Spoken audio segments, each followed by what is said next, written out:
జవజీవాలతో కళకళలాడుతూ ఒక పెద్ద కెమికల్ ఫ్యాక్టరీలాగా పనిచేయాల్సిన మన కాలేయానికి ఇవాళ హెపటైటిస్ ఇన్ఫెక్షన్లు, కొన్ని రకాల జబ్బులు పెనుశాపాలుగా మారుతున్నాయి.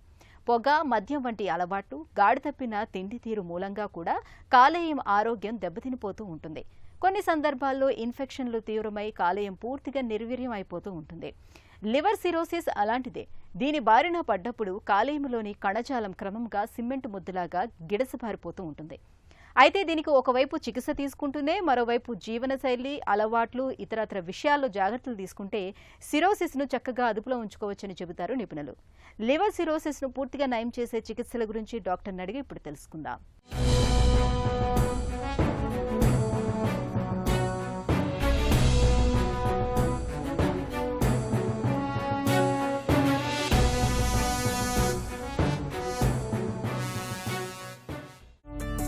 లివర్ సిరోసిస్ అంటే ఏంటి? రకరకాల కారణాల వల్ల లివరు మెత్తగా దూది పింజంలాగా ఉండే లివరు కుచించుకుపోయి గట్టిగా రాయిలాగా అయిపోవటాన్ని సిరోసిస్ ఆఫ్ లివర్ అంటం జరుగుతుంది.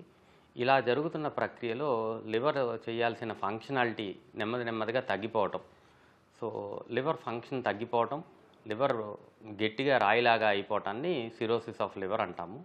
రకరకాల కారణాల వల్ల ఇలా జరిగే అవకాశం ఉంటుంది. అందులో ముఖ్యంగా మనం మాట్లాడుకుంటే మద్యపానం అధికంగా చేసేవాళ్ళు, ఆల్కహాల్ వల్ల, ఈ మధ్యకాలంలో fatty liver, non alcoholic fatty liver disease వల్ల ఈ సిరోసిస్ ఆఫ్ లివర్ని చూస్తాం జరుగుతుంది.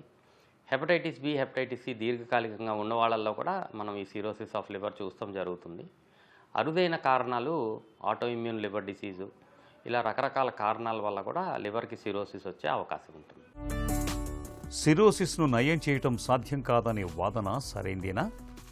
బేసికలీ సిరోసిస్ ఆఫ్ లివర్ అనేది మనం అర్లీగా డయాగ్నోస్ చేసుకోగలిగితే లివర్ సిరోసిస్ వచ్చిన వాళ్ళకే యావరేజ్ లైఫ్ స్పాన్ 9 నుంచి 12 సంవత్సరాలు వితౌట్ లివర్ ట్రాన్స్ప్లాంటేషన్ ఉండే అవకాశం ఉంటుంది. కానీ అన్ఫార్చునేట్ థింగ్ ఏంటి అంటే అర్లీ స్టేజెస్లో లివర్ సిరోసిస్ని డయాగ్నోస్ చేస్తాం అనేది చాలా కష్టమైంది. జనరల్గా ఆ టైంలో సిమ్టమ్స్ ఉండవు కాబట్టి మెడికల్ అటెన్షన్కి రాకుండా ఉండే అవకాశం ఎక్కువగా ఉంటుంది. కానీ సటిల్ సైన్స్, దీర్ఘకాలికంగా ఆల్కహాల్, మద్యపానం చేసేవాళ్ళు, లేకపోతే డయాబెటీస్ అన్కంట్రోల్డ్గా మోర్ దాన్ 5 సంవత్సరాలు ఉన్నవాళ్ళు, బాగా లావుగా ఉండేవాళ్ళు, ఇంతకుముందు ఈ హెపటైటిస్ బి, హెపటైటిస్ సి గురించి ఏమన్నా ఆల్రెడీ ఉన్నవాళ్ళు, ఇలాంటి వాళ్ళు ఎక్కువ రిస్క్ లివర్ సిరోసిస్కి వెళ్ళే అవకాశం ఉంటుంది. కాబట్టి వీళ్ళు అర్లీ స్టేజెస్లో కనుక టెస్టులు చేయించుకుంటే మనం లివర్ కంప్లీట్గా సిరోసిస్లోకి వెళ్ళకముందు, లేకపోతే వెరీ ఎర్లీ స్టేజ్ ఆఫ్ సిరోసిస్లో దీన్ని కనిపెట్టుకునే అవకాశం చాలా ఎక్కువగా ఉంటుంది. లివర్ సిరోసిస్ను పూర్తిగా నయం చేయొచ్చా?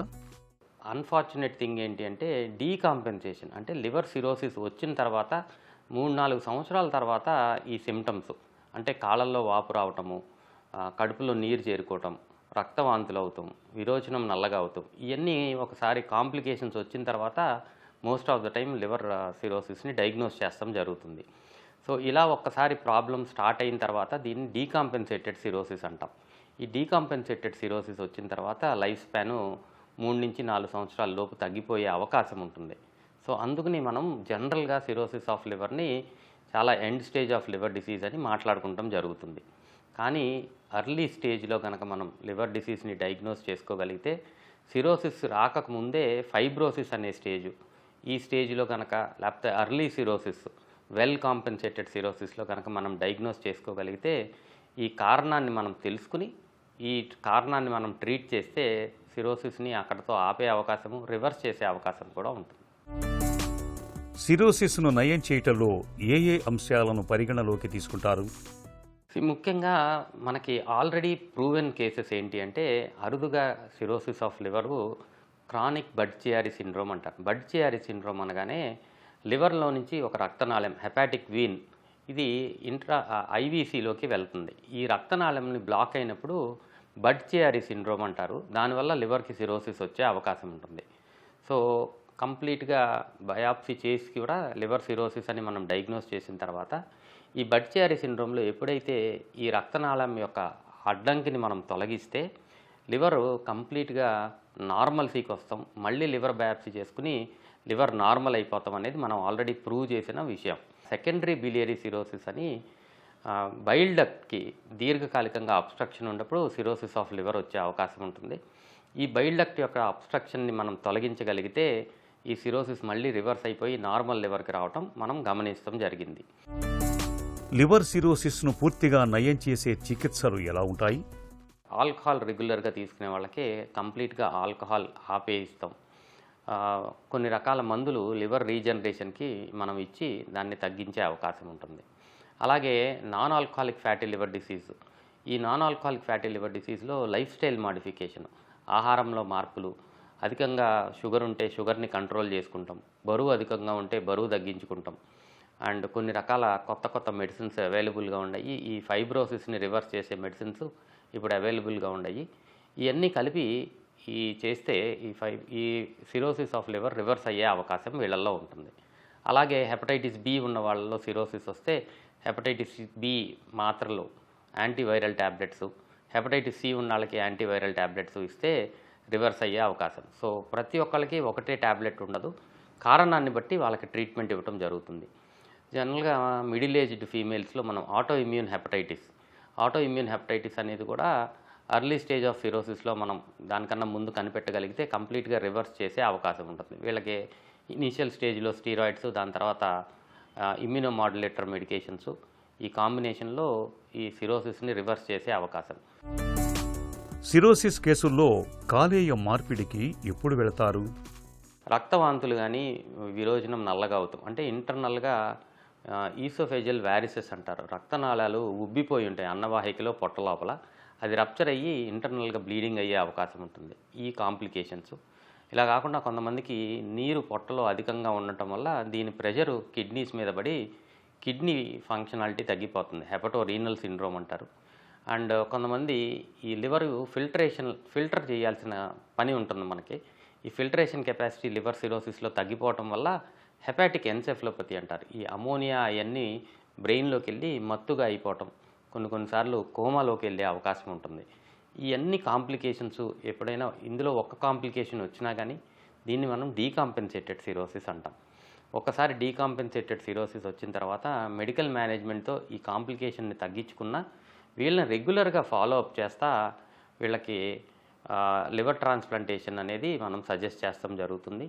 లివర్ ట్రాన్స్ప్లాంటేషన్ ఎవరికి ఇనీషియల్గా తొందరగా చేయాలి అనేది మెల్డ్ సోడియం అనే ఒక స్కోరింగ్ సిస్టమ్ ద్వారా మనం ప్రయారిటైజ్ చేసుకుని ఎవరికి మెల్డ్ స్కోర్ ఎక్కువగా ఉంటుందో వాళ్ళకి త్వరితగతిన లివర్ ట్రాన్స్ప్లాంటేషన్ చేయాల్సిన అవసరం ఉంటుంది. కాలేయ పరీక్షల్లో ఫైబ్రోస్కాన్ ప్రాధాన్యం ఏమిటి? డెఫినెట్గా ఫైబ్రోస్కాన్ అనేది ఇప్పుడు కొత్తగా వచ్చిన స్కానింగ్ ఒక లివర్ పరీక్ష. అల్ట్రాసౌండ్ స్కాన్లో జనరల్గా మనము అర్లీ స్టేజ్ ఆఫ్ సిరోసిస్ కానీ ఫైబ్రోసిస్ని కానీ కనిపెట్టే అవకాశం ఉండదు. దానిపైన సూపర్ఫిషియల్గా ఫ్యాట్ ఉంటే అండర్లయింగ్ లివర్ లోపల సిరోసిస్ని కానీ ఫైబ్రోసిస్ని కానీ ఐడెంటిఫై చేయలేం. కానీ ఫైబ్రోస్కాన్ అనే కొత్త మెషిన్ వల్ల మనం లివర్లో ఎర్లీ స్టేజ్ ఆఫ్ ఫైబ్రోసిస్ అంటే లివర్ ఇంకా సిరోసిస్కి ముందు లైట్గా గట్టిగా అవుతూ మొదలు పెడుతుంది. ఎప్పుడైతే ఈ గట్టిగా అవుతుందో దీన్ని మనం ఫైబ్రోసిస్ స్టేజ్ అంటాము. ఈ ఎర్లీ స్టేజ్లో లివర్ డిసీజ్ని కనిపెట్టే అవకాశము చాలా ఎక్కువగా ఉంటుంది ఫైబ్రోస్కాన్ వల్ల. సో రివర్సల్ ఆఫ్ సిరోసిస్ అని మనం మాట్లాడుకుంటున్నప్పుడు ఈ ఫైబ్రోస్కాన్ డెఫినెట్గా చాలా హెల్ప్ఫుల్గా ఉంటుంది. ఎందుకంటే మనం చాలా ఎర్లీ స్టేజ్లో లివర్ డిసీజ్ని కనిపెట్టే అవకాశం ఉంటుంది. లివర్ సిరోసిస్ విషయంలో ఎలాంటి అవగాహన అవసరం? ఫ్యామిలీలో కనుక ఎవరికైనా సరే లివర్ డిసీజ్ ఉంటే ఆల్కహాల్ తీసుకునే వాళ్ళల్లో highly prone for liver cirrhosis. వీళ్ళు రెగ్యులర్గా చెకప్ చేయించుకోవాల్సిన అవసరం ఉంటుంది. అధికంగా బరువు చాలా సంవత్సరాల నుంచి ఉండ, అన్కంట్రోల్ డయాబెటీస్ చాలా సంవత్సరాల నుంచి ఉండ, వీళ్ళల్లో non alcoholic fatty liver disease ఉండి ఇది సిరోసిస్గా పరిగణించే అవకాశం చాలా ఎక్కువగా ఉంటుంది. వీళ్ళు డెఫినెట్గా జాగ్రత్తలు తీసుకోవాల్సిన అవసరం ఉంటుంది. రెగ్యులర్గా పరీక్షలు చేయించుకుని అర్లీ స్టేజ్లోనే డయాగ్నోస్ చేసుకుంటాం చాలా ఇంపార్టెంట్. ఇంతకుముందు ఏ కారణం చేతైనా సరే ఆపరేషన్స్ జరిగిన వాళ్ళలో హెపటైటిస్ బి, హెపటైటిస్ సి వచ్చే అవకాశం చాలా ఎక్కువగా ఉంటుంది. కాబట్టి ఈ హెపటైటిస్ బి, హెపటైటిస్ సి ఫ్యామిలీలో ఉన్న పేషెంట్కి వీళ్ళు రెగ్యులర్గా లివర్ పరీక్షలు చేయించుకుని సిరోసిస్కి దారి తీయకుండా జాగ్రత్తలు తీసుకోవాల్సిన అవసరం ఉంటుంది. అధికంగా తొందరగా అలసిపోవటం కానీ, కుడి పక్కన పొట్టలో నొప్పి కానీ ఉన్న వాళ్ళు ఎవరైనా సరే లివర్ పరీక్షలు అర్లీ స్టేజ్లో చేయించుకుని ఈ లివర్ ఏదన్నా సిరోసిస్కి దారి తీస్తుందా అని ఎర్లీ స్టేజ్లో తెలుసుకుంటే లివర్ సిరోసిస్ని రాకుండా జాగ్రత్తలు తీసుకోవచ్చు. ఒకవేళ వచ్చినా ఎర్లీ స్టేజ్లో కనుక్కుని దాన్ని రివర్స్ చేసుకునే అవకాశం చాలా ఎక్కువగా ఉంటుంది. లివర్ సిరోసిస్ మొండితే కావచ్చు, కానీ ఓవైపు చికిత్స తీసుకుంటూ మరోవైపు జీవనశైలి, అలవాట్లు, ఇతరత్ర విషయాల్లో తగిన జాగ్రత్తలు తీసుకోవడం ద్వారా లివర్ సిరోసిస్ను పూర్తిగా నయం చేసుకునే అవకాశాలున్నాయి.